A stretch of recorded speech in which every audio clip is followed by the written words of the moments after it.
Welcome, Paul. Thanks for the episode, mate. How are you? Yeah, good, mate. Thank you. Thanks for having me. You're welcome, mate. Thank you for coming on. So, I guess for the listeners out there, mate, give everyone a little bit of a glimpse, a little bit of a background. Who is Paul Parker? Okay. So I started at uni. So I went to I'm from Grimsby, obviously, as you know. I left college, was very unsure whether to basically pursue sport or law. When I first left college, I actually did a lot better in my law A level than I did in my sport A level, but chose to kind of pursue sport based. So wasn't sure exactly what, but kind of had the find a job you love and never work a day in your life kind of motto ringing in my ears. So chose to pursue sport. I did my undergrad at Northumbria University in applied sport and exercise science. I moved up to Newcastle in 2011. Graduated from that in 2014. Went straight on to a master's in strength and conditioning, still at Northumbria. Alongside my master's at the time, I interned within the S&C department there, which was going through like a really big kind of block of investment. It was growing kind of year on year. I was really fortunate. Joel Brannigan was the head of the department at the time, and then there was Rich Eaton and Susie Newton were there as well. So like really good coaches, all very different from each other as well, which was very important, I think, in my like early development. Very much the three of them all had very different ways of coaching, which was very, very useful early on. Then after I finished my master's, I initially took on kind of like a part-time role. So me, Jack Dent, who also interned with me at the time, and one of the other guys on the masters, Tom Walton, we all kind of took up part-time roles. And over the next kind of 18 months, they all grew from like 0.5 roles to 0.7 roles and eventually into full-time roles. So I think at the time we had the biggest university like S&C department like outside of Loughborough in terms of like paid staff. So we had 4 full-time members of staff, and then kind of the paid interns beneath that and the volunteers beneath that. So it's a really good time to be at the uni and to be involved in obviously being able to cut your teeth in kind of that multi-sport environment. At different kind of varying stages of difficulty within that kind of period. There were times when I was working full-time in a bar as well as balancing, just due to kind of obviously the pay side of things and the size of my contract. I also had a teaching and research assistant casual contract at the university as well, so in the summer months would help out a little bit more with some of that stuff. I started working with Sunderland Football Club through contact with the university, initially with the women's development team, so the girls aged 16 to 21. And then after about, off the top of my head, maybe 8 to 10 months, I started working with the first team as well. For a brief window, I was doing both, but then kind of started doing the first team. So there's a period of time where I was doing full-time at the uni within kind of the scholars and the performance sport program. Had a part-time teaching and research assistant contract, and was also doing about 25 hours at Sunderland as well as kind of obviously travel for games, and which is weirdly kind of the bread and butter for kind of young S&C coaches, I guess. I'm sure we'll go into other bits in more detail, but ultimately I applied for loads of jobs. Got one, was on the brink of moving to America in 2017. That fell through right at the final hurdle. They basically had a draft, and then 2 days after the draft, the club ceased to exist. Then had a really kind of bad period, like personally. Opportunity came up, and initially I accepted a job in Dublin to go work in Ireland, and turned down to work at West Ham. And then I thought about it, and 5 weeks later I basically changed my mind, moved down to London to work at West Ham full-time. Their women's programme had just gone full-time professional for the first time, so it was like completely blank slate. It was an exciting project. I knew the manager who was going in. We had a really good relationship, and did that for 18 months. So it was the first time in my life where like I only had one job, just focused on one group of players. And then for various reasons, left that role in January, at the end of January of 2020, and went self-employed. Literally 6 weeks before the first lockdown, which is really like horrendous time to decide to go it alone. And then had to basically build a business through lockdown in the first instance. Had a lot of help along the way, and now at a position where I'm in my third year. And I'm sure we'll get into kind of various spots along that timeline kind of as we chat, but that's kind of where I'm at now, year 3 of the business PR performance. So awesome. Sounds like a very, rich tapestry in terms of development there, mate. Like a lot of different things going on, which, no doubt are stressful, the job falling through last minute and kind of the ups and downs of decided where you want to be. No doubt a little bit of a headache. It's funny you mentioned Joel Brannigan. I've met Joel once and he was absolutely sound. He was my UKSCA assessor for my case study. And I don't know about you, but I've heard horror stories around the UKSCA and how they kind of approach assessment days. And he's got for anybody who doesn't know Joel, he's got a rough exterior. He's a rugby bloke, but he was so kind of welcoming. Kind of really made me feel at home in this kind of alien situation, which, thinking back, I'm like eternally grateful for. I don't know if that's kind of the experiences you've had with him. Yeah, I mean, I've got a lot of time for Joel. We have very similar senses of humour, but like kind of two very different exteriors. But yeah, I've learned a lot from him as a coach, but just more so kind of as a person. Like he had kind of his way of coaching certain individuals, but was able to kind of mould between the based on obviously the personnel that he's working with, and that was kind of obviously big early on to see that kind of wearing different hats. But he's just really just like a good bloke, which made it loads easier to be in the office because we had really like it was like I think now it's actually a storage cupboard, but like because the department has shrunk since kind of we all moved on, but we were in that office. It's like 3 desks in like a U shape, and there'd often be like 4 or 5 of us in there, and just a really good bloke to be around, and definitely obviously a hardened exterior, and but yeah, he's a top guy, and I owe him a lot as well. And I think he was always he did a few bits for the UKCA in terms of like internship like making recommendations for kind of how internships should be run. And I've had conversations, or he had passing comments on how he felt that he hadn't done much for us, kind of in terms of as interns, and made like little throwaway comments in terms of like how he wasn't really developing us and stuff. But I think he definitely did in ways that he probably didn't even realise that he was doing. But yeah, nice.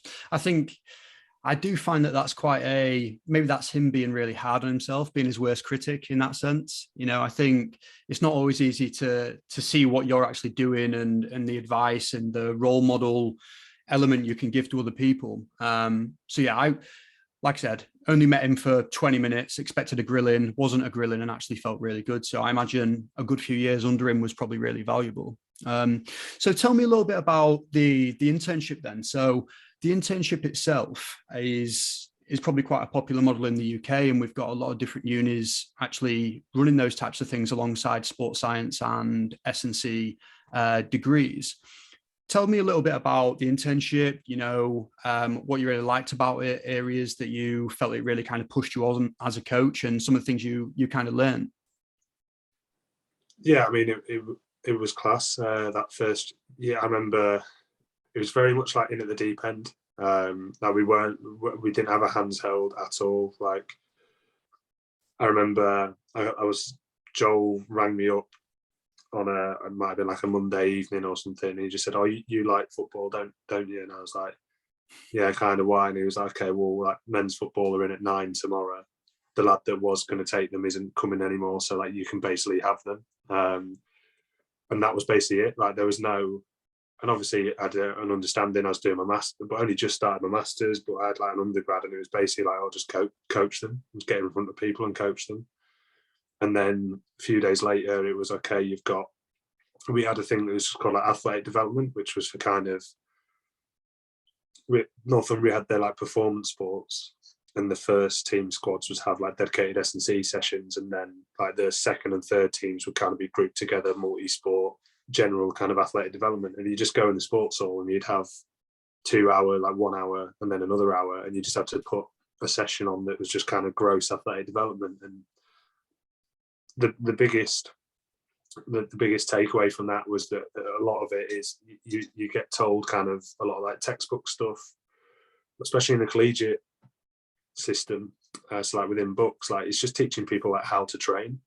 Like a lot of these people have never, one, they've never been coached, but two, they've never kind of gone through a session with any structure.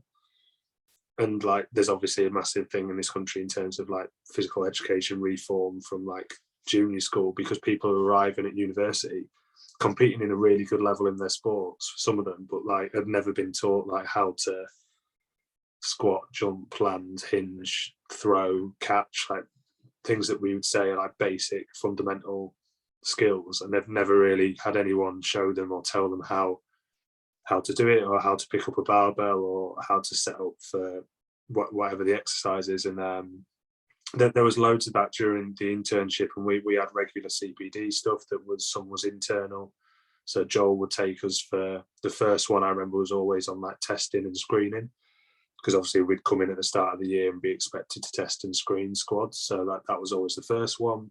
And then there'd be other, Rich would lead something generally on kind of agility based or speed work. Susie would lead stuff on strength training or whatever. And then we'd have external people as well come in and deliver. Joel would obviously pull in some favours and get some people into, and it was brilliant. It was really, really good for development. And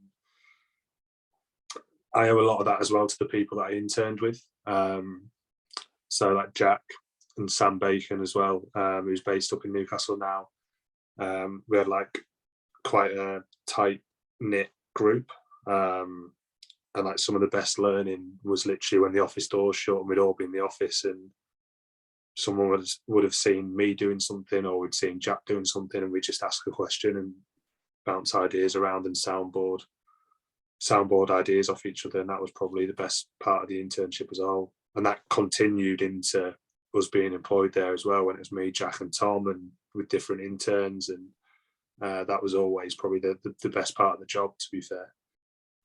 I think it's we had similar at Sheffield Hallam. You have like that core group of people that for some reason just end up, really knitting together really well, whether it's just because you're all passionate about that particular topic, and you just spend all day in that basic facility, so you don't really have a choice other than to talk shop a little bit. So just what you're saying there around like really good development opportunity, just got through in the deep end a little bit in your first year. I had the exact same first year on the internship, and I've never been so nervous in my life of getting in front of a group of people. I already had like my PT qual, my gym instructor qual at that point, so I'd coach people, but it felt so different, mate. Like just so many eyes on you. And we had an hour session, like a lot of different people, a lot of different team sessions. So we had an hour. And honestly, I was so nervous. I warmed them up for about 49 minutes. it was Spider-Man's galore. Yeah. Like, it was awful, mate.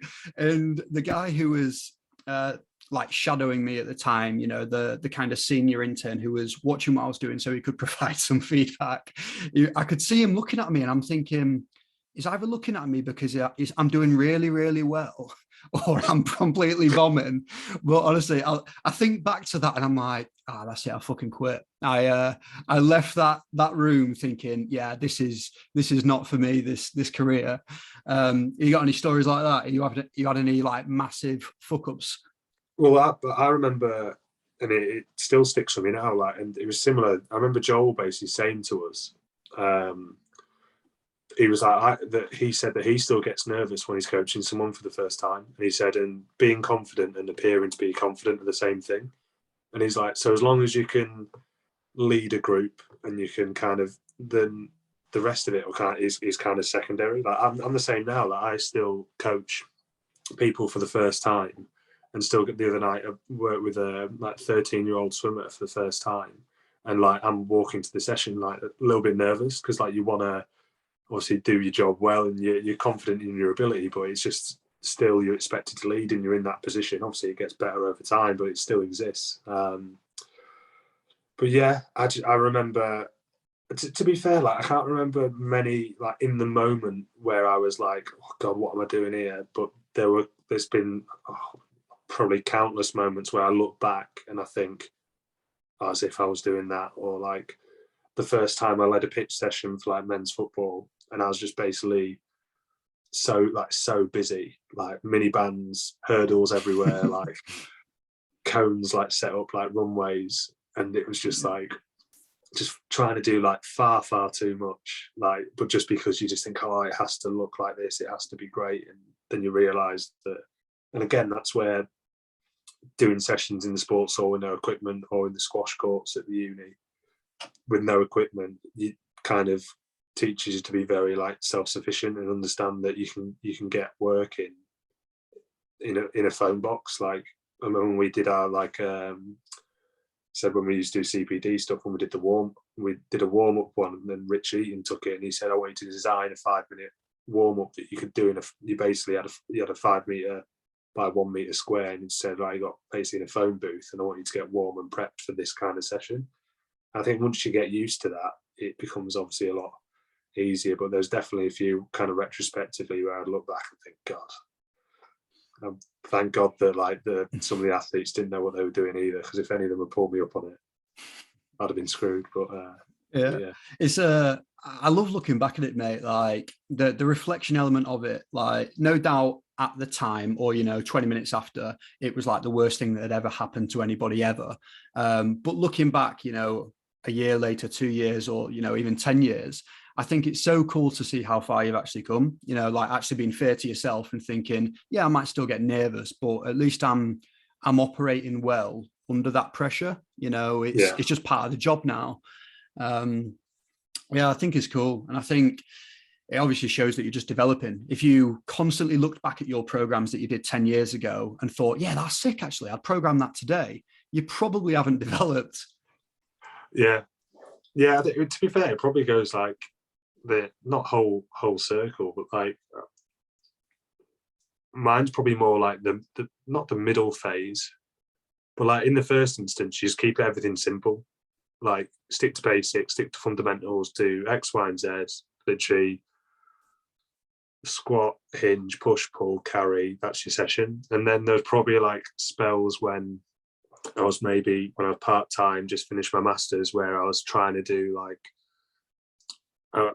whatever the latest fad was. So like trying to get loads of like Bosch related drills throughout a full session. And then over time, you kind of realize that whilst some of them have value, not everyone needs them, and understanding that just you take little bits and kind of piece it together over time. It's I can't remember what it is, but it's the Dunning-Kruger.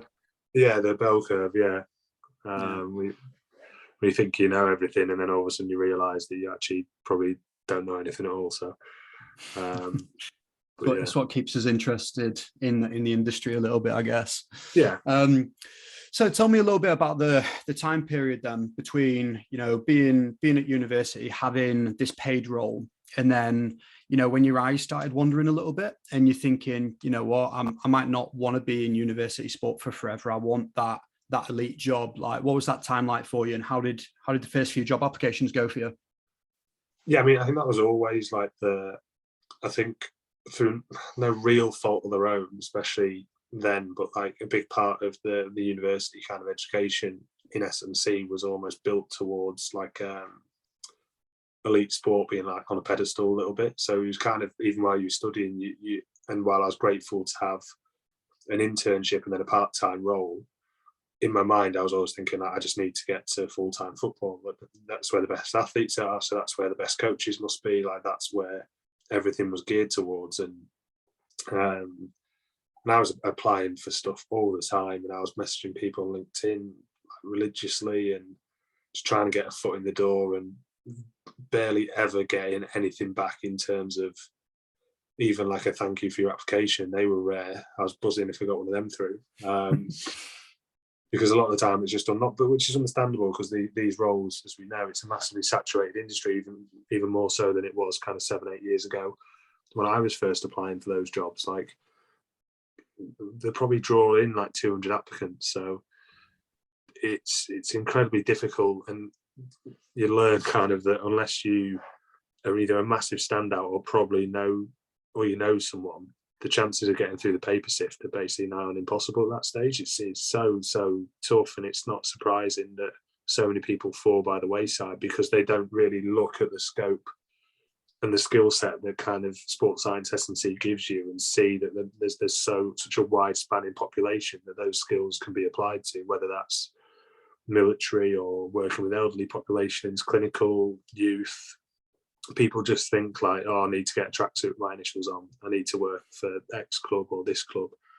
So, and I was the same. I applied for a lot of jobs, predominantly in football, but was kind of very pro sport based. So also roles in rugby, but again, they were slightly more limited just because of the number of professional rugby clubs in comparison to football. Through an application at pretty much anything and everything with a pulse, as they say. So it was tough. It's tough, and you get a lot of kickbacks, and then a few interviews where you think, oh, this is it. Would always felt like I'd interviewed fairly well for probably 3 or 4, and got like decent feedback, but they'd gone with another candidate for whatever reason. And it's hard, and it's one of them where you have to decide what you want to do. And knowing what I know now, it would be very different. But at the time, you think that elite sports would be all and end all, and it's like, well, if I'm not going to do that, then I'm going to have to completely do something different. I'm going to have to join the police, or I'm going to do this, or because you kind of blinkers on to pro sport. Do you think, going back to that point then, you said how universities kind of gear you up towards, the elite sector or the elite realm? Pro sport is S&C. So do you think there's more work to be done there in terms of kind of branching out and them actually providing greater opportunities and more opportunities to learn with, general population, elderly, disabled, those types of things?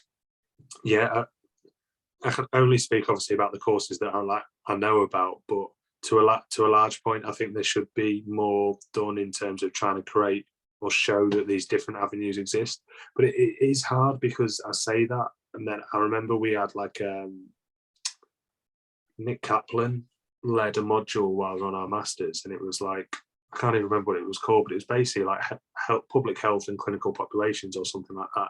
And we had to put like a campaign together based on like lower back pain, or it was either lower back pain or like full hip arthroplasty, like recovery. And I remember everyone on the course being like, why the fuck are we doing this? Like, this isn't why we're doing S&C. We're doing S&C because we want to work with X, Y, and Z. So I think it was kind of like almost like a culture embedded within S&C anyway. But I do think that like I've been really fortunate to go back to Northumbria and talk on kind of self-employment and how other avenues are open. And I think that there should be more noise made about that. And I think there is. I think there's definitely in the last kind of especially since kind of COVID, there's been a bit of an upswing in the amount of coaches that are talking about alternative avenues, and especially obviously on the kind of mental health and well-being side of things, that pro sport a lot of the time comes with a lot of sacrifice that people generally get to a stage and realize that actually I've given up so much and this is where I am. So did that what you just said there, the sacrifice and the thought that pro sport may be leading you to a situation where you like burning the candle at both ends, maybe sacrificing relationships, did that thought ever cross your mind when you was in pursuit of the tracksuit with your initials on?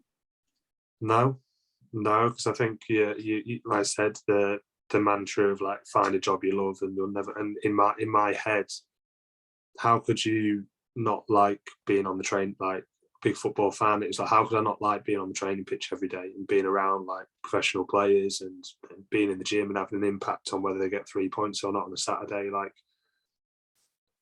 I don't think it ever really crossed my mind that came at a cost. You only really, you kind of dazzled by the bright lights of what you see on TV, and you think, oh, that's what I want to be and that's what I want to get to. And I think it's again, more people are doing it now. People that are still in those roles and people that moved away from those roles are kind of championing a lot more in terms of self-care and making sure that there are other things that are maintained just from a health perspective.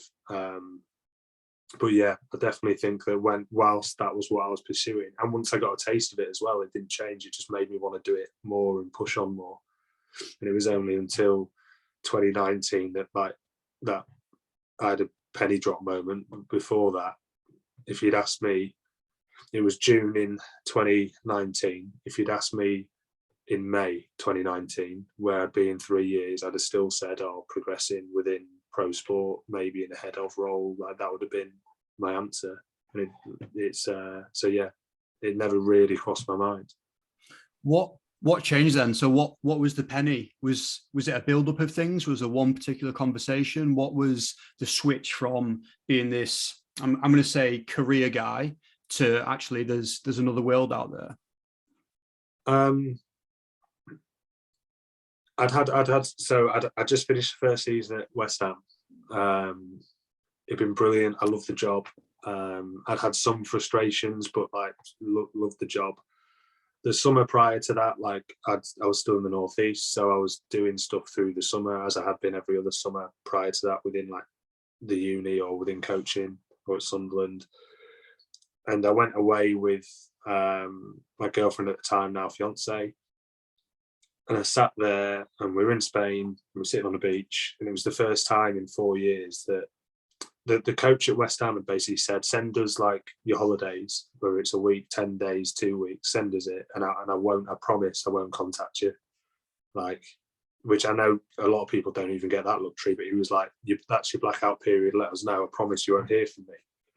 So we were sitting on this beach, and it was the first time in like probably 4 years since I'd properly been in S&C that I didn't need to check my phone, I didn't need to check my emails. And I remember just thinking like, this is great. And then thinking, I've got to wait till next June to do this again, because as soon as I touch back down, it's chasing up players that we've signed, getting in touches with their old club, pulling data, and then you're back in. And that, it wasn't, I didn't straight away know, okay, so I'm going to go self-employed, I'm going to do this. But it was a moment where I thought I'd gone from being very like career driven to all of a sudden being actually more like life driven, and actually like I want to be able to spend more time doing this.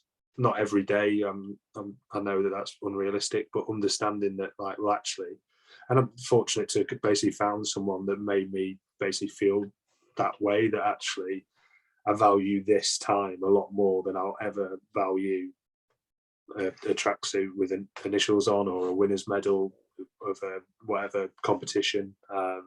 And then that got the wheel turning for me. And that was pre-COVID, right? That was the 2019.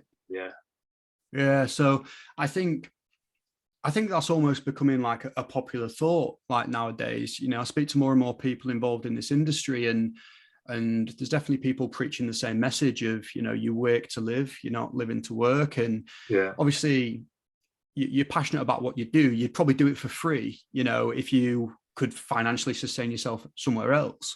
But it seems to be a really popular thing post-COVID, where I think that's kind of changed a lot of people's perspective on life. You know, you've obviously been locked up for a year or so, and you got some time to think and kind of take a back seat on the hustle and bustle. So with that then, tell me a little bit around West Ham. So what was it like being part of, you know, a pro club, women's sport, growing? No doubt it had some really, really big challenges, but tell me about just generally. Yeah, I mean, it was. I love the time that I was there because of the people that were there.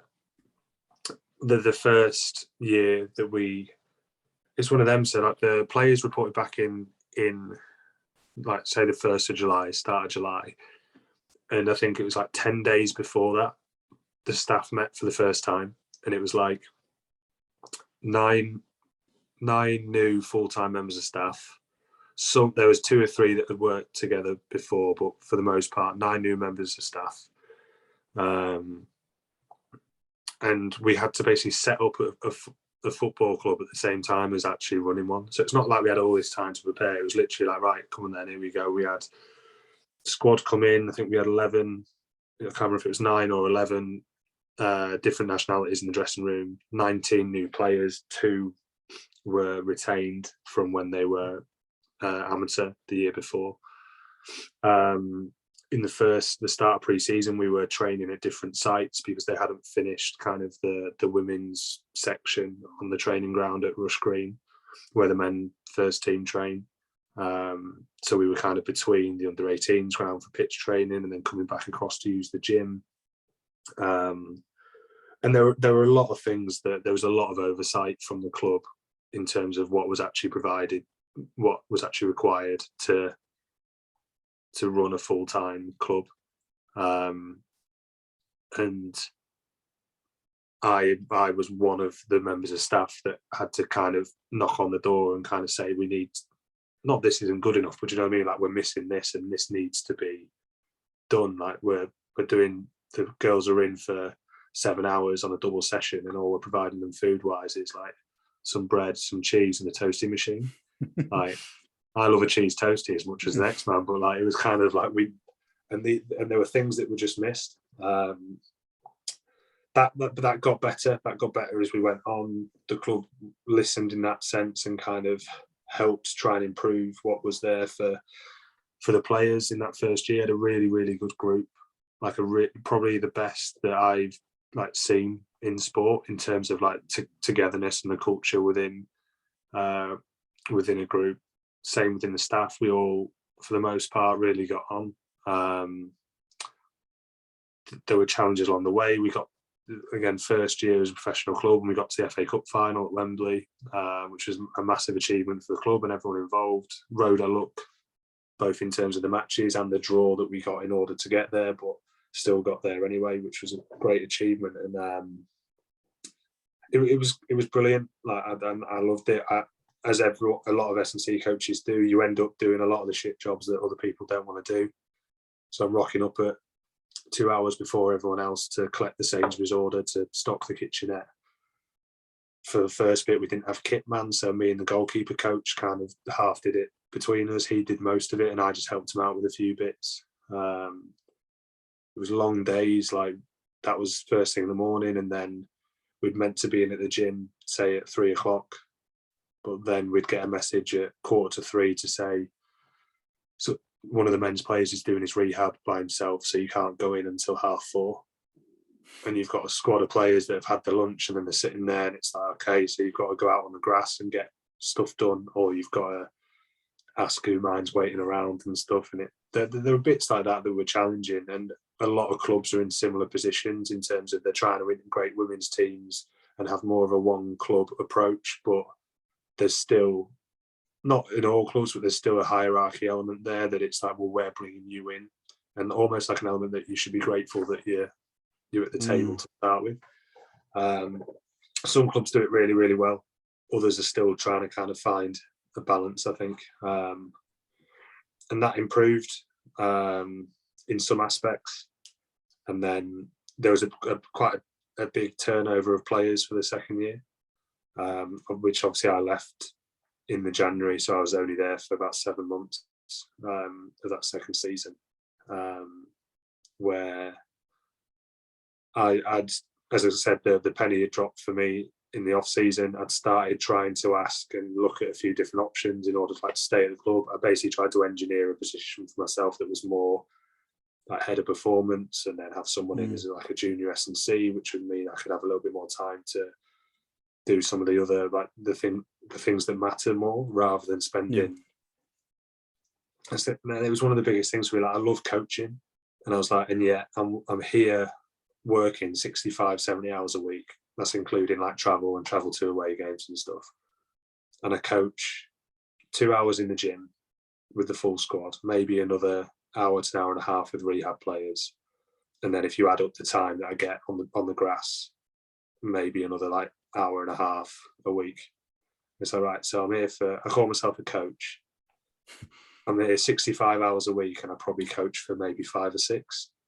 And then you actually think about, well, what am I doing in the other 60 hours? Take travel out. Okay, that leaves me, say, 45 hours. It's like, there's still a lot of time I was like sleepwalking through days by the end, because you just think, well, what am I actually doing? Like trying to devise certain things and hitting a lot of brick walls. And Have you so that kind of realization that, fucking, what am I doing? Like, where are these hours actually going, and why am I not allowed to be at home? Why am I not allowed to, basically be doing something more purposeful? Have you had conversations with other S&C coaches from either other clubs, other sports, or different like sectors that have had similar realizations as that, or you're kind of alone in that thought, do you think? No, I think I've spoken to people in similar positions. I think one of the things about mine, that it wasn't that I wasn't allowed to be at home. Like Matt, who was the coach at the time, who's now at Liverpool, he was brilliant, to be fair. And like he'd be like, go home, like, or don't come here tomorrow. Like, he understood that. But I was from my side of things, I was kind of like, well, these things need to be done because these women kind of deserve a certain level of service, because they're full-time professional footballers. And if I don't do this, then it's a botched job. And and there were other members of staff who were exactly the same, trying to pull together to make sure that this is meant to be an elite environment. But so you're trying to I'm basically then trying to mimic what like the men's first team have, but they've got a doctor, a data analyst, 3 S&C coaches, a rehab coach, 3 interns, the nutritionist, and we've got like me, and I had an intern in the second year. You should be thankful. You should be thankful. Yeah, but it's one of them. But like, it's because you try, and that came from when I was at Sunderland. It was the same thing when I first got the job at Sunderland, and they were competing in the WSL at the time. And I was on a 5-hour-a-week contract. I think it was even less than that in the first instance. And I was thinking, they were turning up at the time and being expecting to play like Chelsea, City, Arsenal, and compete for 3 points. And it's like, how are you expecting them to compete when you've got one full-time member of staff, and it was the coach? And so I kind of wanted to do, as most S&Cs do, go above and beyond kind of what's expected to try and create the environment that you want to be a part of. I agree, mate. I think I was speaking to a friend the other day around this, and he's applying for jobs, and is sending out applications left, right, and centre. Like you said, anything with a pulse is getting an application. And we were speaking through the amount of travel time that he's going to have. It's going to take him an hour to an hour and a half to get to the club and to get back. So you're talking 3 hours of travel. And I was basically being the devil's advocate of saying, okay, if you're going to do that, where are you going to kind of give yourself a little bit of a break? Where are you going to allow yourself to basically recover and all those things? And we got onto the conversation of, it's super hard to take time back from a club that you're just starting. You've got a new job, then you're really excited to go in and attack it. You go above and beyond, you start saying yes to things. 37-hour weeks are not a thing. You go above straight away. And I've done that. It sounds like you've probably done that instinctively, just because you're passionate about the job, but also it's what you thought the athletes deserved. And it's a super difficult kind of tightrope to navigate. I don't know what your thoughts are on that. Yeah, no, it's definitely. I took it's from Rangan Chatterjee, and he says about like me time and like basically like define it, protect it, and then stretch it. And that should always be like the forefront of kind of your thinking, and making sure that yes, you can be fully invested in endeavours, but if you lose that kind of, and that's where I think the big kind of like identity crisis almost comes in, because people basically they build their entire identity and who they are based on their job and their role. And that's why I think a lot of coaches get so upset on social media when people criticize sets and rep schemes, because well, they've abandoned kind of who they are as a person, and they identify as the methods that they choose, because they don't do anything else. There's no other part of them. So if someone then insults that, they take that as a direct insult to them. Who does sets of 7 though? Yeah. I've never heard of it. Anybody that does, don't trust them. No, I agree, mate. I think it's difficult, and I would definitely say I've been on the receiving end, as if I didn't put myself in that situation, receiving end of my own kind of way, of kind of struggling with identity a little bit around an injury. So I broke my hip. I fractured the neck of femur probably like 5 years ago, and it was a really freak accident. But it was 6 weeks before I could do anything really. You know, I was fully on a Zimmer frame, crutches, and I couldn't coach. And it sounds so mad. It's like, well, yeah, you could still coach, you could still speak to people, you don't have to demo everything. But honestly, I felt like that was such a big trauma to me.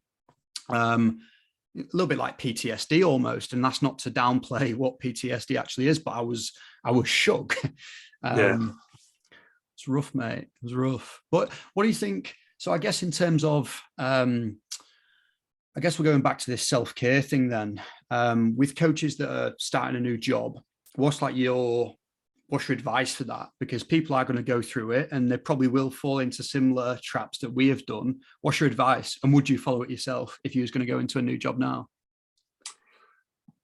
Yeah, I mean, I think John Noonan steered me through my kind of transition to self-employment. A lot of those things have kind of stuck with me, and then I've spoke to other people who are going through either into new roles or into self-employment, and I kind of reshape a lot of that stuff as well, in terms of trying to identify kind of your core beliefs, your core values, and structuring a decision-making process based on those, and making sure that they are always fed and they're never like abandoned. And then again, I took the Rangan Chatterjee thing there in terms of me time and making sure it's defined, protected, and then stretched. Same applies going into new roles. Obviously, throw yourself into it, like enjoy it, really soak it up, learn, grow in that environment, but not at the expense of kind of everything else. And I always use the I am kind of thing. So like, if you'd asked me 6 years ago, complete the sentence like I am, or my name is and I am. So I'd have said like, my name is Paul Parker and I'm a strength conditioning coach. And it's like, well, no, strength conditioning coach is what you do. It's not who you are, because then if you get sacked tomorrow and your identity is tied to that, then you've got nothing less. So trying to identify those things and then just referring back to them. And that's why things that like what Josh Fletcher and John are doing, and there are again loads of coaches that are doing it now, and they're trying to be more vocal and transparent in terms of that it's okay to not just be a coach. Like the best coaches, you can be the best coach in the world. That doesn't have to be that's all you are, if you know what I mean.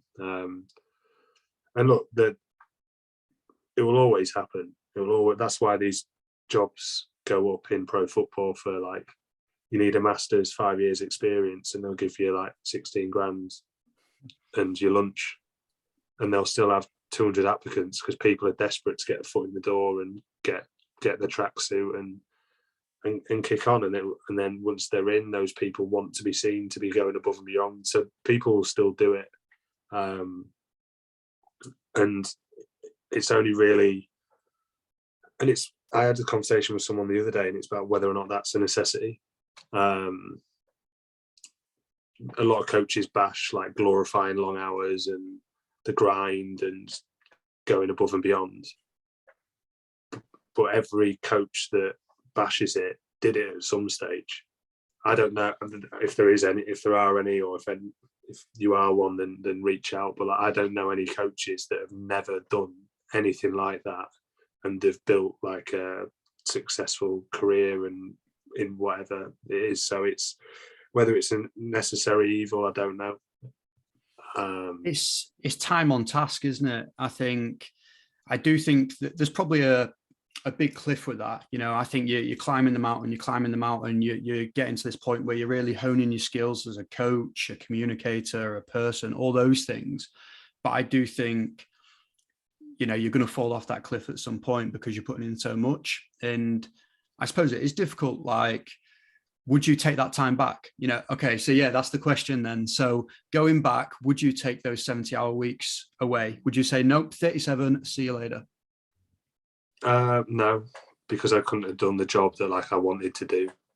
I'd have said no to the job in the first place. But then again, if I'd done that, I probably wouldn't be where I am now. And I get it in terms of development. I'm infinitely a better practitioner now than I was 2.5 years ago, when I was just sleepwalking, spending say half of my contracted hours doing shit jobs that did nothing for me as a practitioner. And now I'm at a stage where I think I'm a much better person, much more rounded, much more kind of centered, much more attached to kind of my values, and have much more clarity. And I'm actually going back into football in July in pre-season.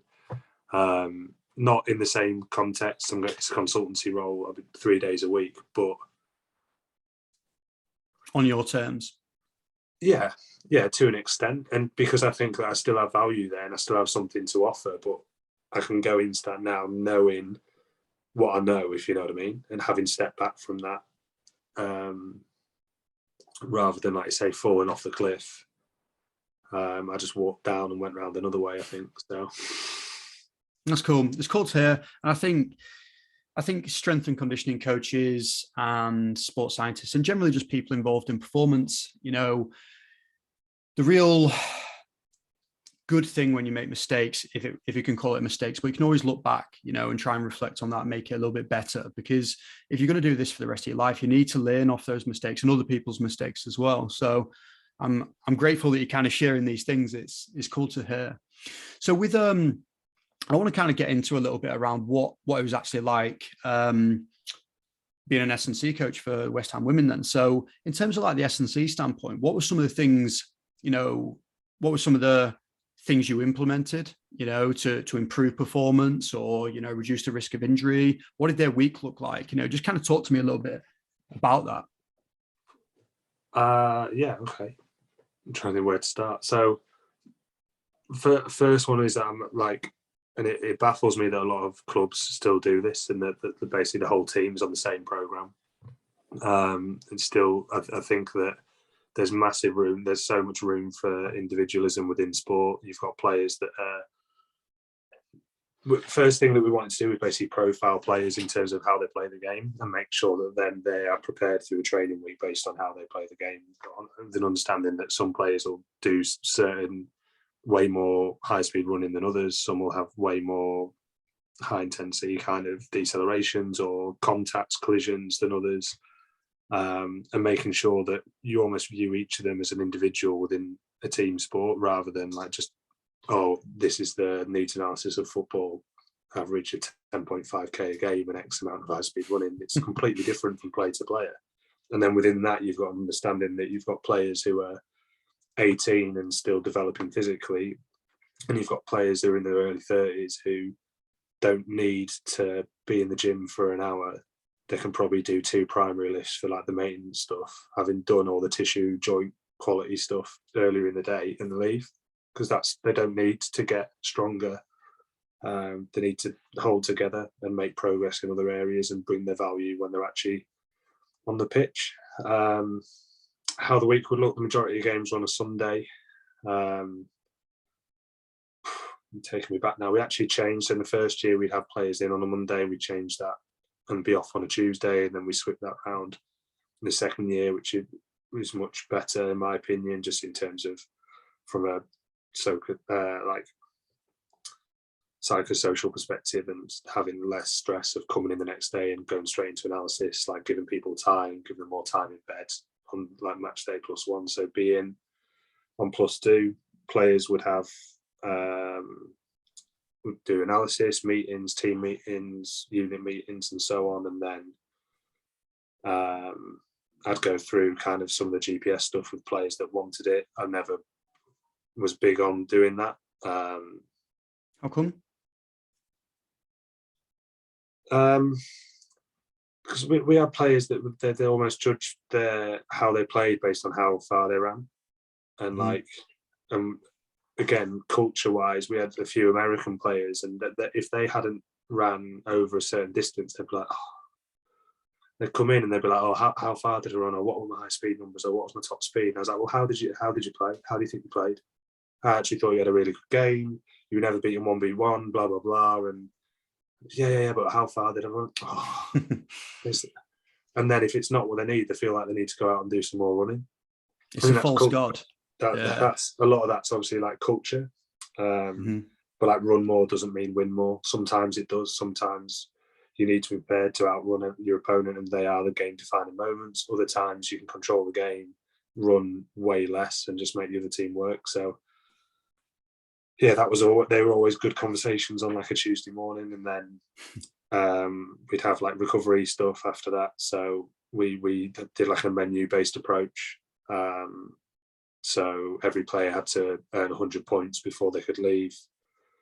We'd have like a lead mobility circuit, which is worth X amount of points, like a list protocol on a spin bike, X amount of points, ice bath, this amount of points, contrast, this amount of points, 15 minutes for roll in, Normatec, kind of. And so they could choose what felt work for them.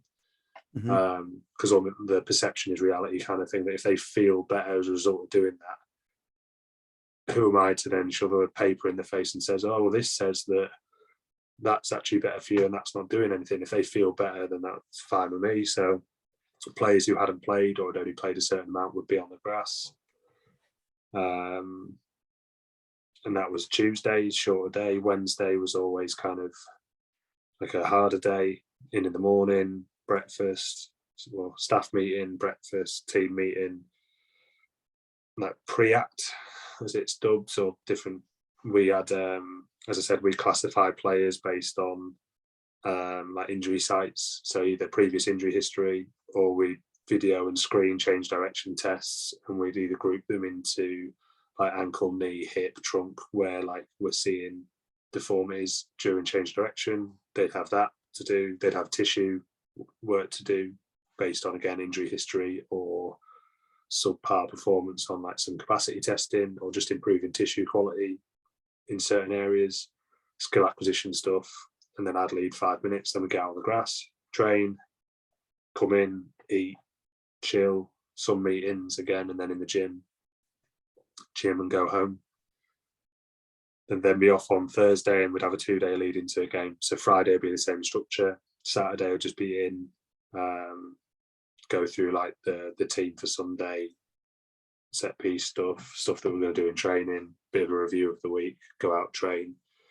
And then obviously if we were away from home and we were travelling, it'd be on the shower and get on the coach. And if not, it was go home and see you in the morning and then play on Sunday. Busy. Yeah. Busy but not. Like that. Yeah, it almost doesn't sound. But it's important. Like, and I was one as well where like I knew that I could condense things. So like I didn't need to be in, like, when the players come in for breakfast, I didn't need to be there. And when they're having the team meeting, I didn't need to be there. I could be setting up stuff on the pitch then. But just from like creating relationships with people, getting a sense of how players are feeling on a daily basis, they're probably the most important moments. Like being there when they first come through the door, saying good morning, how you feeling, chat about yesterday. So I'd be in an hour and a half. I'd be there like out on the pitch before that, setting stuff up on the grass, so that I could be there when they come through the door, so that we could have those conversations as a touch point. Because it's one of them where when the players are in, you're working, but like a lot of your work's done either side of that, especially when it comes to obviously like GPS and reporting and that kind of thing. And but yeah, absolutely. With the profiling of the athletes, just to give them kind of, different training programs, different objectives then. So was there a testing battery that kind of you did for that? How did you approach it? Yeah, so we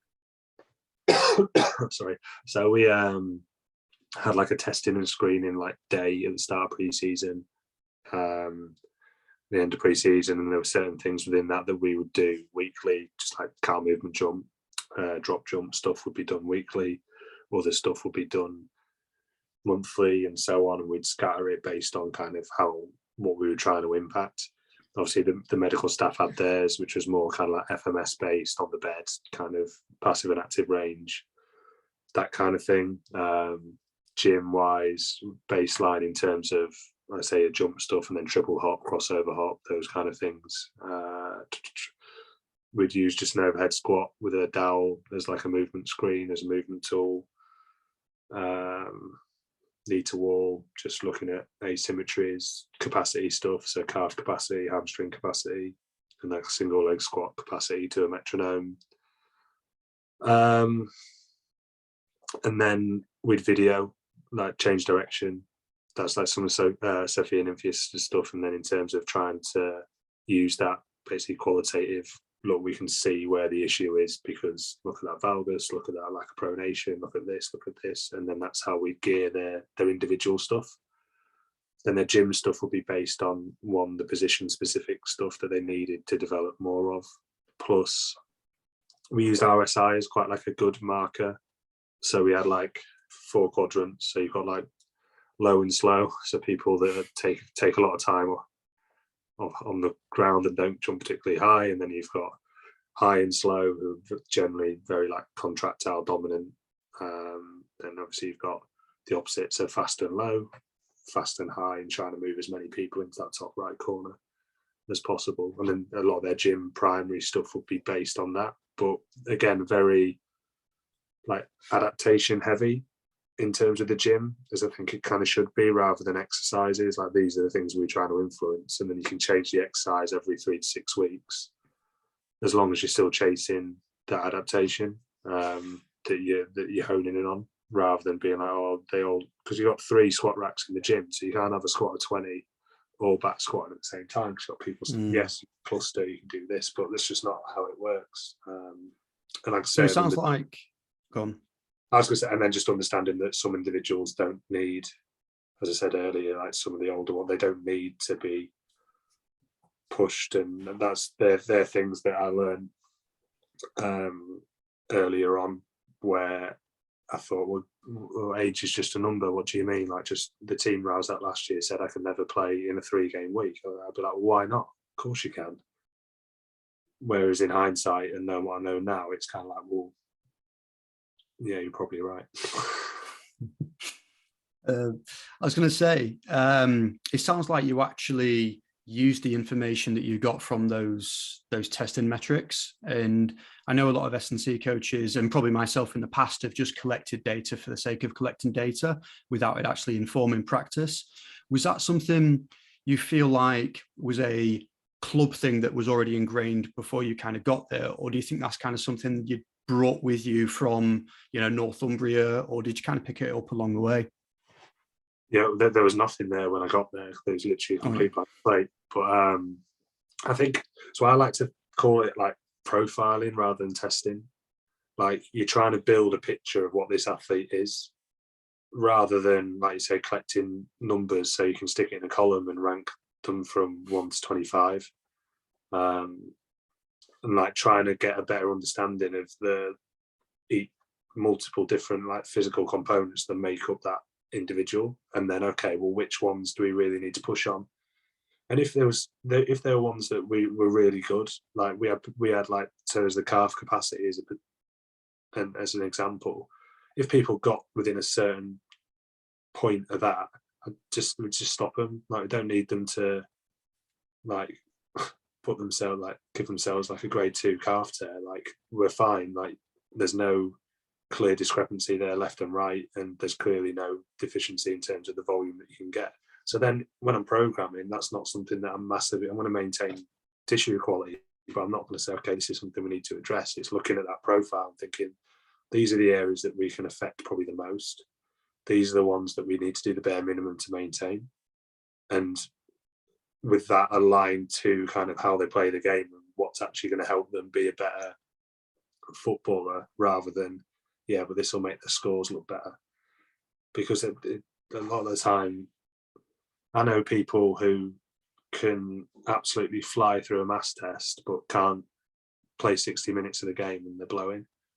Like, there are people who you can put 10K on someone's back squat PB, but if it doesn't translate to anything they do on the pitch, then it's useless. And trying to kind of always feed it back to, am I actually making them, giving them a better vehicle to be better at the sport? And if the Do answer is you no, do you get the coach's input with that then? Are they pretty involved in that process of, Paul is this type of player, we need to do this with him? Or is it kind of left to you and the athlete to discuss where those areas are? only on certain players, maybe the coach should be involved. For the most part, it'd be kind of me and the player. I've been around football for a long time, so I've quite a decent understanding of obviously the game and how people play, and therefore that this is a better physical quality for us to. And then there are some times where the coach would say, like, this player, like, they're just so they can't turn for shit, or like they're this, or I need her to be able to hit like top speed like earlier, because we're not going to play in a way that she's got loads of room to. As an example, there'd be like a few of them, but for the most part, it'd be kind of between me and the medical stuff. That's awesome. That's cool. I think, mate, I love hearing about like what actually goes on behind the scenes, honestly, because I've never been a part of, a pro football club or a women's football club for that matter. What were some of the challenges you had? Just as like my final question, what were some of the big challenges you had in regards to the actual coaching side, not the, the stuff we spoke around 70-hour weeks or anything?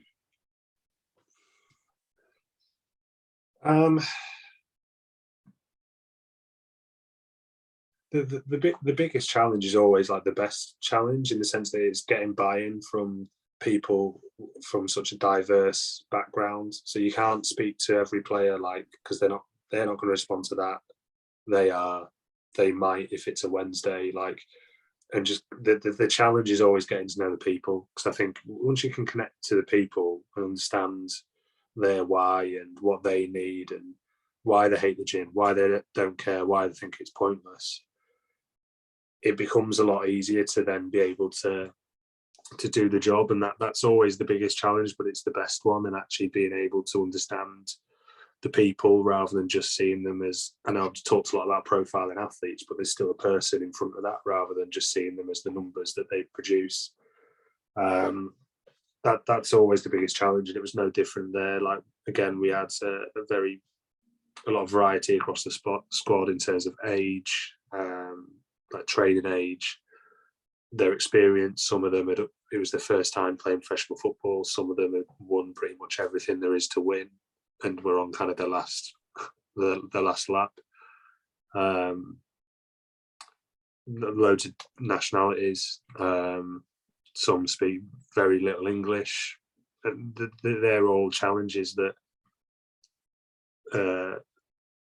being able to communicate is always the biggest challenge of coaching. That's all coaching is, being able to communicate and influence people. So yeah, that would probably be the biggest one. That, and no, I'd go with that. You go with that? Final answer? I was going to slate some of the stuff then, but yeah. Well, I think we could probably imagine where that's going. Actually, so I've got one more question then. So what's next for you then, mate? So you've just mentioned about going back into football for some preseason stuff, but what's next for you? What's next for the business and life then? Yeah, so starting to get a little bit more like coaching heavy again, after obviously a long period where I had to build a business in lockdown. So it's very like programming, remote based. Still do a lot of that, still enjoy it. Still have a really good group of athletes that give me a lot of variety, which I enjoy. I also work at Sports Clinic, which I enjoy, working with like a lot of different practitioners and clinicians. A lot of that's medical referral. It's very different because a lot of these people are coming in with an issue or an injury.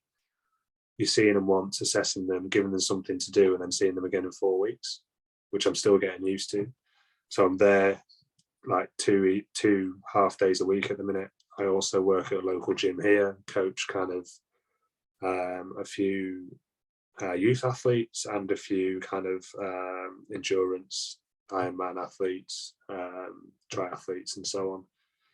And then, yeah, from July, I'll be going back into football. So there's like a strength and conditioning lead, but on a consultancy basis, so it's through the business, which avoids me paying tax for dual income, which I'm thrilled about. So I'll be there through the week, basically, from like 7 a.m. till 3, which will mean I can still be in a clinic in the evening. I can still do different bits and pieces, keep all the plates spinning, but it still keeps my weekends free. There'll be another member of staff there who will basically do the weekend stuff, do the match day -1 and the match day stuff. So yeah, it's exciting. I'm looking forward to it. Looking forward to getting back on the grass and being back in that environment again, and hopefully having a good year. And I get married at the end of the year as well, so that's the highlight of it. Well, you nearly wasn't, mate, if you didn't mention that as being an important thing. Yeah. That's cool. And what do you do for fun, mate? So what kind of hobbies do you have outside of working then? What's on the other side? So what it's little things, but one's like just walking the dog. Like we got a dog in lockdown, but like we're obsessed with her. Like, and we always have. I've journaled stuff, or like have gratitude stuff, and like where you identify what your happy hour is going to be for the day, and it's pretty much always. We both always walk her as well. Like it's not, oh, I'll take her today, you take her. It's where we talk the most. Don't really take her phones. We just have an hour where we'll walk around with the dog and chat. So I love that. I started after hating running for pretty much my entire life. I don't know what happened, but about a year ago I started enjoying it. So I'm doing. I've got an aquathlon in July. So I like open water swimming and trail running. I like cycling as well, but I just don't like road cycling because I know too many drivers that have a thirst for blood when it comes to cyclists. So yeah, I run, I swim, I try and keep things moving in the gym, and then I kind of, for ages, I always used to feel bad for saying like, oh, I love sport, because it's like, oh no, but that's what you do. But I love sport. I love all sport. Someone asked me the other day, like, well, which sports don't you like? And I literally couldn't think of one. Obviously got my favourites, but yeah. Nice. And obviously following Grimsby Town, just made it into the playoffs. So hopefully when this is released, we'll actually be a League Two club again, but probably not. Mate, I must be the worst follower of football ever, but also like hometown stuff. Like I have no idea how they're doing or anything like that. So yeah, I'll take your word for it. No, I think ignorance is probably bliss, mate. So I think you're doing all right. Love it. Cool. And where can people find you, mate, in terms of social media? Yeah, so my Instagram's just @_PR performance. It's the same on Twitter, but I don't really use Twitter. I use like my personal Twitter account, which is PaulieP14. But there's slagging off Grimsby Town. Sometimes it's football, cricket, politics. Like it's a bit of everything. Then my website is prperformance.uk, and my email is prperformance@hotmail.com. Awesome. And I always say, like, I'm a complete open book. If people ever want to ask, want to have a look at what I'm doing, have questions on anything, then just fire away, because I was that person hammering people on LinkedIn. So as long as it isn't just a copied and pasted message and you've called me Steve, I'll get back. I'll always get back, always make an effort to kind of get back to people. So awesome. I'll stick all your details in the show notes below, mate, if people want to get in contact. Cool. So I just want to give you a big thanks, mate, for taking the time this evening just to speak to me, speak to everybody, and give your perspective on pro sport and your kind of journey. I know a lot of people will relate to it and probably look up to it in a lot of ways. So appreciate that, mate. Thank you. No, class. I appreciate the invite, mate. Thank you very much. Cheers. Days.